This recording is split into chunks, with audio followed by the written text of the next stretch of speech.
Hello everyone, good morning. কেমন আছো তোমরা সবাই? আশা করছি তোমরা সবাই বেশ ভালো আছো, আর আমিও কিন্তু বেশ ভালো আছি।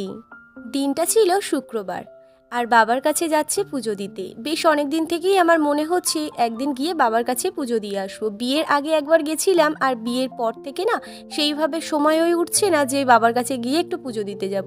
আর আজকে শুক্রবারে ওর ছুটিও থাকে, তো ভাবলাম যে যাই, দুজন মিলে আজকেই বাবার কাছে পুজো দিয়ে আসি।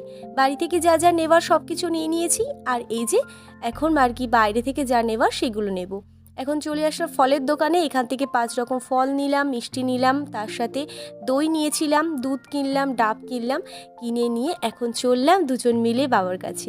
আর এখন মঠে না বীভৎস ভিড় হচ্ছে, কারণ আর কদিন পরেই তো মঠ রয়েছে। আর মঠের সময় তো এসে বাবার কাছে সেইভাবে পুজো দিতে পারবো না, তাই ভাবলাম যে এখনই গিয়েই বাবার কাছে পুজো দিয়ে আসি। এই যে আমাদের পুজো দেওয়া হয়ে গেছে।